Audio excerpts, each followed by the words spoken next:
अस्सलामुअलैकुम। आज की इस वीडियो में मैं आपको मैथ का चैप्टर नंबर 3 जो लॉगरिथम है उसकी मैं एमसीक्यूज आपको सॉल्व करवाऊंगी। तो स्टार्ट करते हैं हम आज की वीडियो। ये चैप्टर ये जो है क्लास 9 और क्लास 10 दोनों स्टूडेंट के लिए, ठीक है। तो चैप्टर नंबर 3 जो लॉग है उसकी एमसीक्यूज हम सॉल्व कर लेते हैं। देखते हैं पहले मैं क्या लिखा है। The common logarithm has base. जो कॉमन लोगैरिथम होता है उसकी जो बेस है वो क्या है। तो ऑप्शन हमारे पास है पाई, ई, 10 और नन ऑफ दिस।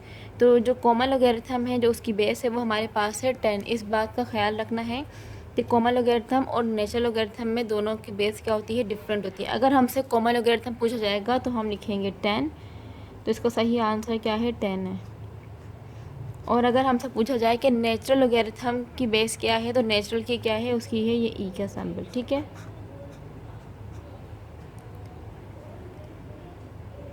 थर्ड पे हमारे पास है the logarithm of 1 to any base. Logarithm of 1 to any base ये क्या है, ये हमेशा होता है 0। The logarithm of 1 to any base is 0। अच्छा, फोर्थ में हमारे पास है द साइंटिफिक नोटेशन ऑफ। ये हमें नंबर गिवन है, हमें इसकी साइंटिफिक नोटेशन बतानी है। साइंटिफिक नोटेशन का मतलब ये होता है कि हमें इसको 10 की पावर में कन्वर्ट करके बताना है। तो हम कर लेते हैं इसको। क्या है हमारे पास 75683 साइंटिफिक नोटेशन में करना है। इसका मतलब ये है कि यहाँ पे कहीं भी डेसिमल नहीं, तो आप समझे यहाँ पे होगा, ठीक है। इसको हम बारी बारी क्या करेंगे, वहाँ पे लेके जाएंगे। तो कितनी बार लिखेगा, 1 2 3 4 5। तो ये कितना हो गया, ये हो गया है 7.5। और हम 5 टाइम्स आए हैं तो ये हो जाएगा 10 की पावर 5। और जब भी हम सीधे हाथ से उल्टे के हाथ की तरफ जाते हैं तो पावर हमेशा प्लस में रहती है, ठीक है। तो आंसर क्या आया है, 7.5 एक्सपोनेंट 5। ये रहा ऑप्शन 7.5 एक्सपोनेंट 5, ठीक है। मुझसे काफ़ी बच्चों ने कहा था कि आप जो है बुक के एंड में जो होती हैं वो करवाएं, जो मतलब जो प्रैक्टिकल सेंटर में है वो बहुत ज़्यादा हैं, तो इतना भी टाइम भी नहीं है। तो आप ज़रा जो है इम्पोर्टेंट करवाएं, अपने पास से बना के करवाएं। तो ये जो है वो मैं आपको इम्पोर्टेंट करवा रही हूँ, जो 10 ईयर में आई हुई है या फिर जो बुक के एंड में है, ठीक है। ये वो वाली एमसीक्यूज़ हैं एक जगह जो 10 ईयर की हैं या फिर बुक के एंड की हैं, सही, और इम्पोर्टेंट भी हैं। अच्छा, उसके बाद हमारे पास है द कैरेक्टरिस्टिक ऑफ 8595 एज। हमें क्या बताना है, हमें इस नंबर की कैरेक्टरिस्टिक बतानी है। कैरेक्टरिस्टिक का मतलब ये होता है कि हमें उसको जो है 10 की पावर में हम करेंगे, जो हमारी 10 की पावर आएगी वही उसकी क्या होती है, वो उसकी होती है कैरेक्टरिस्टिक।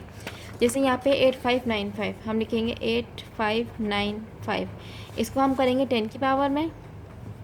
तो डेसिमल आप समझे यहाँ पर है, इसको हम जब शिफ्ट करेंगे तो 1 2 3 तीन मरतबा आया तो ये हो जाएगा 8.5 और 10 की पावर 3। तो जो भी कोई 10 की पावर होती है ना वही हमारे पास होती है कैरेक्टरिस्टिक। तो इसका मतलब ये हुआ कि 8595 की कैरेक्टरिस्टिक हमारे पास क्या है, 3 है। तो हम यहाँ पे 3 पे टिक करेंगे। अच्छा, उसके बाद है द कैरेक्टरिस्टिक ऑफ 5.723 कि 5.723 की कैरेक्टरिस्टिक क्या है। अब आप यहाँ पे देख सकते हैं, मैंने कहा था 10 की पावर जो होती है वही होती है। अब देखें, हम यहाँ पे डेसिमल जो है पहले नंबर के बाद ही है, तो हमें यहाँ पे डेसिमल को शिफ्ट करना नहीं पड़ेगा, ठीक है। क्योंकि यहाँ पे पहला जो नॉन ज़ीरो डिजिट है वो 5 ही है और डेसिमल जो है हमारा 5 के पास ही है। तो इसका मतलब ये है कि इसकी जो कैरेक्टरिस्टिक है वो कुछ भी नहीं है, इसका मतलब है वो 0 है, क्योंकि हमें पॉइंट को शिफ्ट नहीं करना यहाँ पे। तो इसीलिए 5.723 की जो कैरेक्टरिस्टिक है वो क्या है, वो है 0। उसके बाद हमारे पास है द कैरेक्टरिस्टिक ऑफ 0.00234 इज। हमें क्या फाइंड करना है, हमें इसकी कैरेक्टरिस्टिक फाइंड करनी है 0.00234। तो कैरेक्टरिस्टिक मैंने आपको अभी बताई है किस तरीके से हम फाइंड करते हैं कि उसके हम 10 की पावर में जो कुछ भी पावर आएगी, ठीक है, तो वो उसकी कैरेक्टरिस्टिक है। तो हम यहाँ पे डेसिमल आप देख सकते हैं, यहाँ पे हम इसको शिफ्ट करेंगे 1 2 3, हमने 3 मरतबा किया तो इसका मतलब है इसका आंसर है 2.3 10 की पावर -3। क्योंकि अगर हम उल्टे हाथ से सीधे हाथ की तरफ आते हैं, लेफ्ट से राइट की तरफ आते हैं, तो पावर जो है वो माइनस में हो जाती है। तो इसकी जो कैरेक्टरिस्टिक है वो भी क्या है, वो है -3। और लॉग में हम -3 ऐसे लिखते हैं कि 3 के ऊपर हमने एक बार लगा दिया है, मतलब 3 के ऊपर जो माइनस लगा हुआ है ये इसको हम इस तरीके से लिखते हैं, ठीक है। तो ये हमारे पास की हो गई है कैरेक्टरिस्टिक।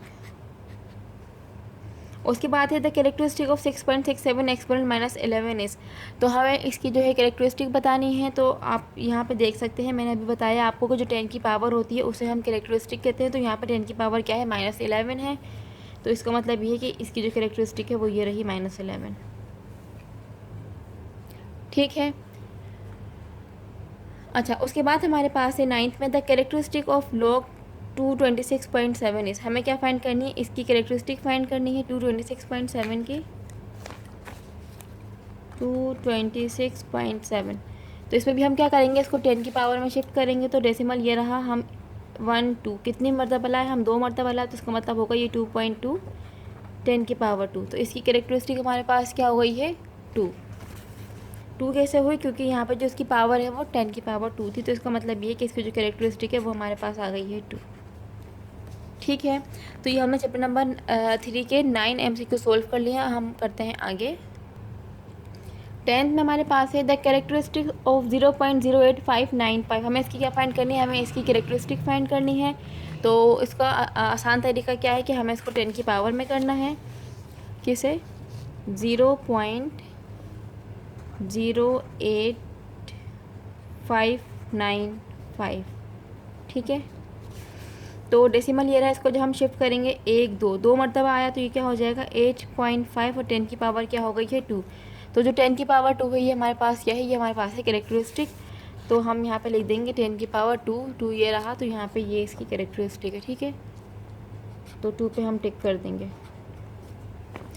11th पे हमारे पास है द लोगैरिथमिक फॉर्म ऑफ 2 की पावर 5 इक्वल जो है 32 के है, हमें क्या बताना है, इसको लॉग की फॉर्म में करके बताना है।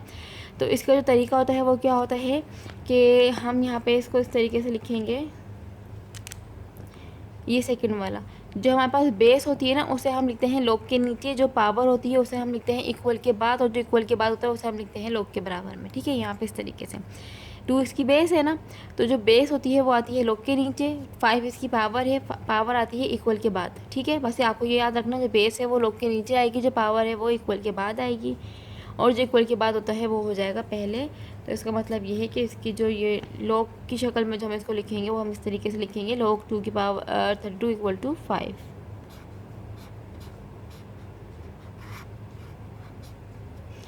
अच्छा, उसके बाद हमारे पास है if log x 32 equal to 5 then x, हमें क्या फाइंड करना है, यहाँ पे हमें x की वैल्यू फाइंड करनी है।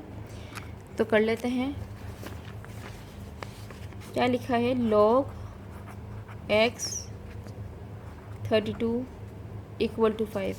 तो हमें यहाँ पे x फाइंड करना है, और अभी आपको मैंने बताया है कि जो log के नीचे लिखा होता है वो हमारे पास बेस होती है, जो इक्वल के बाद है वो हमारे पास पावर होती है, और जो log के साथ लिखा होता है उसको हम लिखते हैं इक्वल के बाद। ठीक है, तो हमें यहाँ पे x फाइंड करना है, तो इसका तरीका ये होगा कि हम यहाँ पे इसका एलसीएम ले लेंगे 32 का।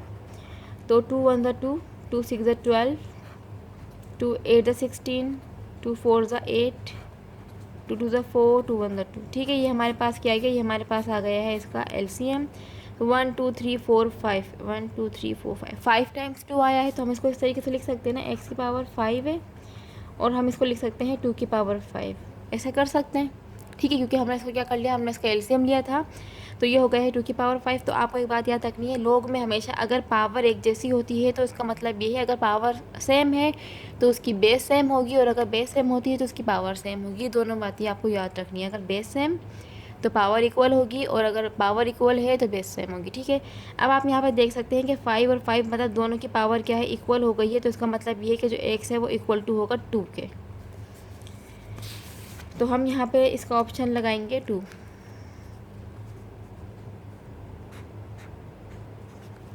13 में हमारे पास है if log 7x equal to 2 then x, हमें क्या करना है, यहाँ पर भी हमें x की वैल्यू ही फाइंड करनी है।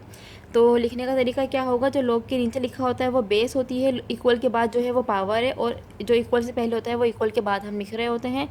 तो ये हो जाएगा 7 की पावर 2, मतलब 7 का स्क्वायर इक्वल टू x हो जाएगा। ठीक है, क्या हो जाएगा, 7 का स्क्वायर इक्वल टू x, और हमें पता है कि 7 का स्क्वायर कितना होता है, 49। ठीक है, तो इसका मतलब ये है कि इसका आंसर क्या आ जाएगा, 49।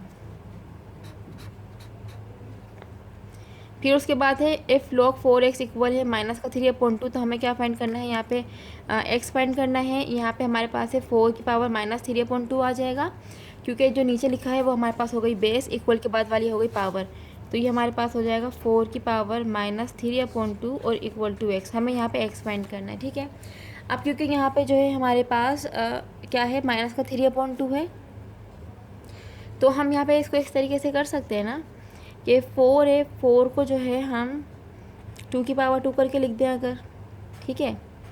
इस पर मैंने दे दी पावर 1/2 और उसके बाद मैंने पावर दे दी इसकी -3। मैंने ये क्यों किया है आप देख सकते हैं, -3/2 है ना, तो 3 को मैंने बाहर करके साइड पे कर दिया और 1/2 करके मैंने अलग कर दिया। क्यों किया? ताकि इस 2 से ये 2 क्या हो जाए, कैंसिल हो जाए। सिर्फ इस 2 को 2 से कैंसिल करने के लिए मैंने यहाँ पे क्या किया था, पावर को अलग कर दिया, 3 को अलग कर दिया, 1/2 को अलग कर दिया। अब यहाँ पे क्या बचा, यहाँ पे बचा 2 की पावर -3। और जब भी कोई पावर माइनस में होती है तो हमें उसे क्या करना होता है, हमें उसे प्लस में करना होता है। प्लस में करने के लिए हम क्या करते हैं कि अगर वो न्यूमरेटर में होती है तो हम उसे डिनोमिनेटर में कर लेते हैं, और अगर वो डिनोमिनेटर में होती है तो हम उसे न्यूमरेटर में कर लेते हैं, ठीक है। मतलब ऊपर नीचे कर देते हैं। तो अब आप देख सकते हैं पावर यहाँ पे माइनस की है, तो इसको हमें प्लस में करने के लिए क्या करना पड़ेगा, 2 को हमें पलटना पड़ेगा। नीचे कुछ भी नहीं है, समझे, 1 है, तो ये हो जाएगा 1/2 की पावर कितनी, 3, ठीक है।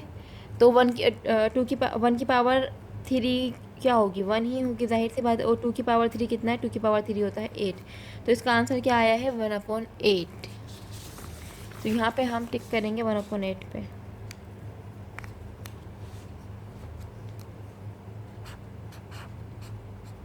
ठीक है।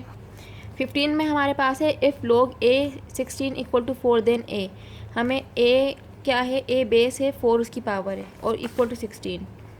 a बेस है, 4 इसकी पावर है, इक्वल टू 16। हमें क्या फाइंड करना है, यहाँ से a फाइंड करना है। तो हम 16 का एलसीएम ले लेंगे, तो क्या होगा, अगर मैं 16 का एलसीएम लूँगी तो ऐसे ही आएगा ना, 2 × 2 × 2 × 2, ठीक है। तो इसका मतलब ये हो गया कि 2 की पावर 4। अभी मैंने आपको ये बताया कि अगर पावर सेम होती है तो बेस भी उसकी इक्वल होती है, और अगर बेस इक्वल होती है तो पावर सेम होती है। अब आप यहाँ पे देख सकते हैं 4 4 आपस में इक्वल है, तो इसका मतलब है कि a इक्वल है 2 के। तो a की वैल्यू क्या आ गई है हमारे पास, a की वैल्यू आ गई है 2।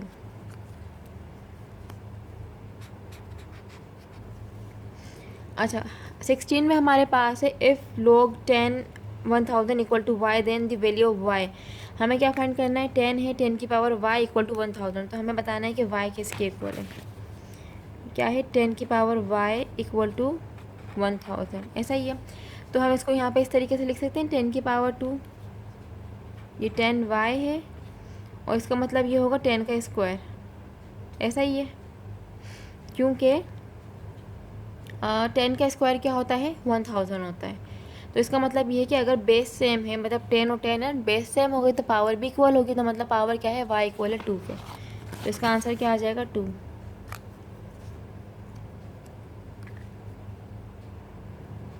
अच्छा, 10 की पावर 2 नहीं है, ये 10 की पावर 3 है, ठीक है, क्योंकि 3 0 है ना। तो अगर 100 होता तो वो 10 की पावर 2 थी, लेकिन यहाँ पे तो 1000 है, तो इसका मतलब ये कि 10 की पावर हो गई है 3। तो 10 और 10 बेस सेम है, तो इसका मतलब है कि y जो है वो इक्वल हो जाएगा हमारे 3 के। ये 2 नहीं आएगा, यहाँ पे 3 आएगा।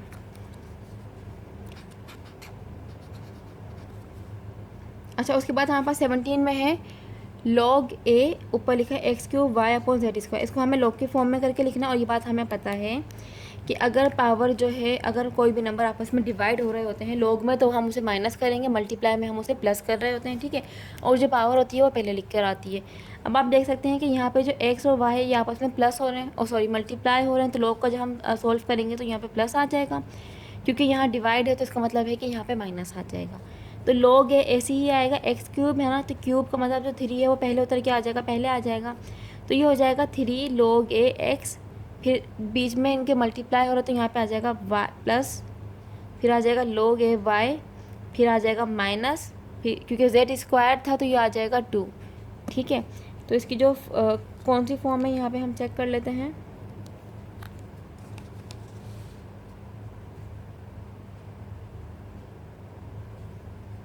log 3 log ax plus log ay minus 2 log az।